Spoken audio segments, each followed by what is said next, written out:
Hey everybody, CJ Goes Live. Giving an update on my brother. Was there earlier today. Last night, didn't want to take oxygen, didn't want to take potassium. Ended up taking it because, he's got to take it and he knows he's got to take it. So, today was a really good day, actually. And it made me believe so much more that these prayers are helping him through this hard time. And he reached out for me today. He sat up. It wasn't easy for him to sit up, but he ended up sitting up. And my dad and I held him up, and he stabilized himself. He said, "I feel dizzy when I sit up." And, the problem is he's laying down all the time. So,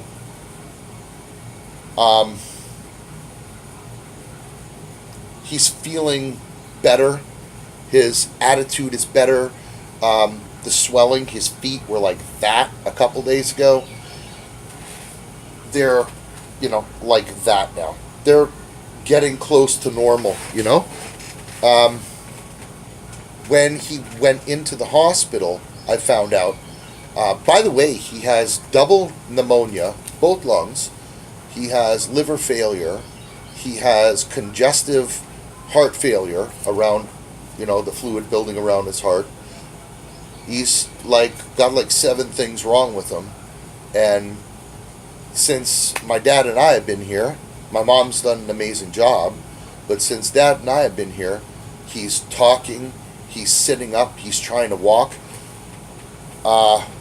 When he went into the hospital, I found out 2 days ago at about 3 o'clock, so, about 48, 50 hours ago, 55 hours ago, whatever it was, 2 days, he weighed 176 pounds. And at the time of his weight, 2 days ago, he weighed 224 pounds. 224 pounds. 224 pounds. And he came in at 176, and that was, I think, June 2nd or June 3rd. And what are we at now? June 27th, 28th, 29th? I've lost track of the days, to be honest with you, because all we've done is be here and hospital, here at the apartment for a couple of minutes here and there, and then back at the hospital I have my nephew Gianni, and this is not easy on him. I'm trying to make it easy on him, but it's not easy on him. That's 100, because kids get stress, And perfect example. He said to me the other day, "Uncle, my daddy is dying, and I don't know my mom."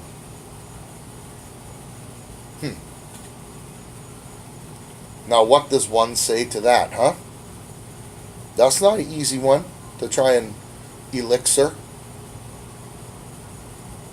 So I said to him, "Son, your daddy is sick. He's going to make it. And I do feel and I do believe, beyond the prayers and, the smoke on the wind and all of the important things, I believe beyond that my brother will survive.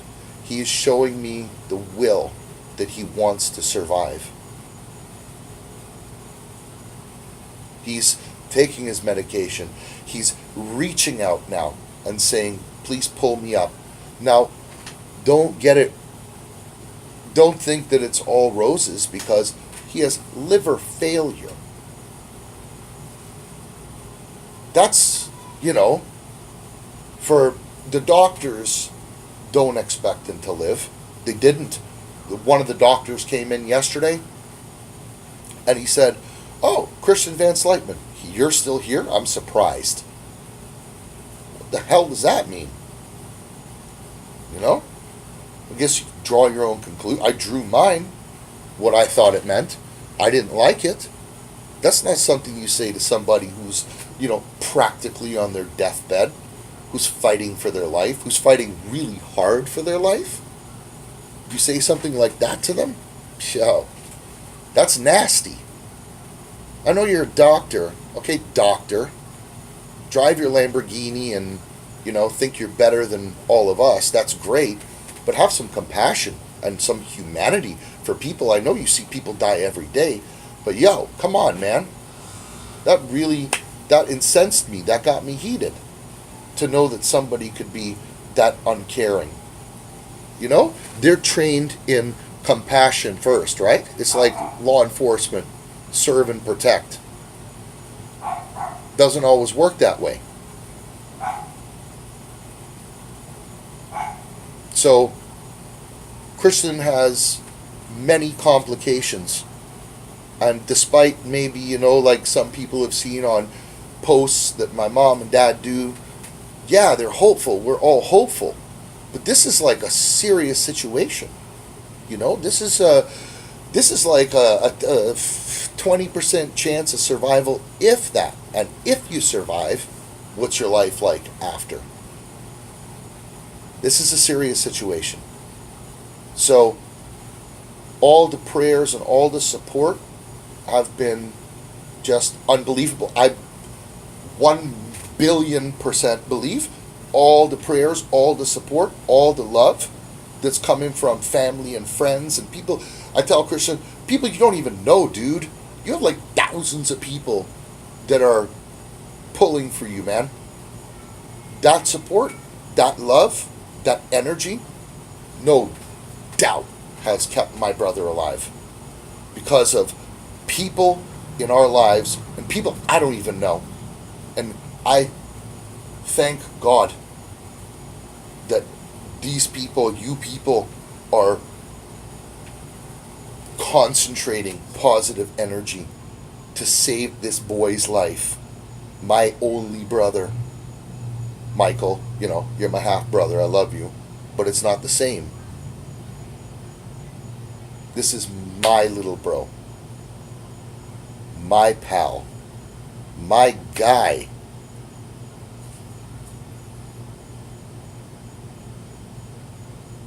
And I feel for my parents. Oh boy.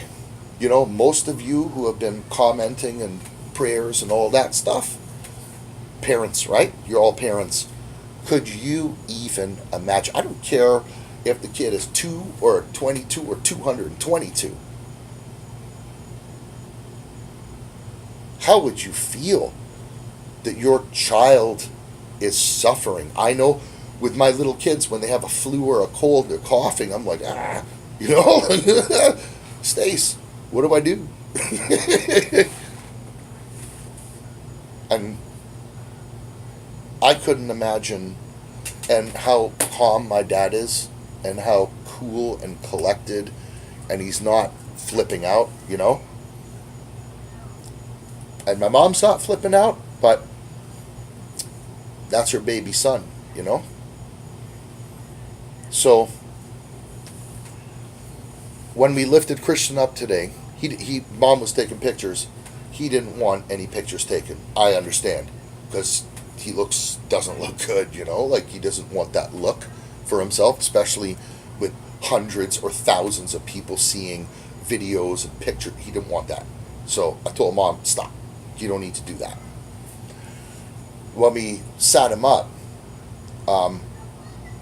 he wanted to stabilize himself. And then, he moved around a little bit. He's been moving his feet all day. And he's been moving his feet since Dad and I came here on Tuesday at 1 o'clock in the morning.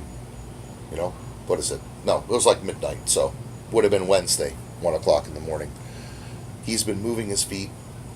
He really has this will to live. And what my parents think is, he can come home and he can live in the apartment. And no, he can't.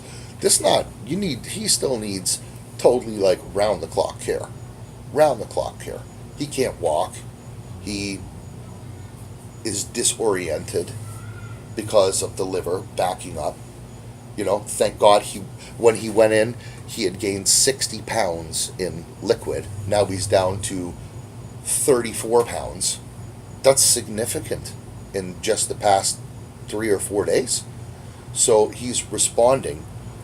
The problem is, with so many different issues occurring,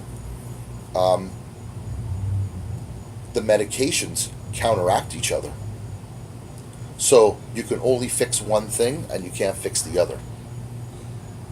So if they cut him, just a small cut, he'll bleed to death. INR is at 3.5, hovers between 3.1 3.6, and it needs to be like 1.9, 2. Blood is too thin. So, like I said, contrary to what my parents believe that he may be able to come home, he cannot get around the care full 100%. IVs and nurses coming in and blue lights going off, and somebody comes and fixes the situation in 2 minutes. Can't get that here at an apartment. So I don't think it's a good idea that he comes home. I think he should stay in the hospital, and I think that he would have a much better chance of survival in the hospital.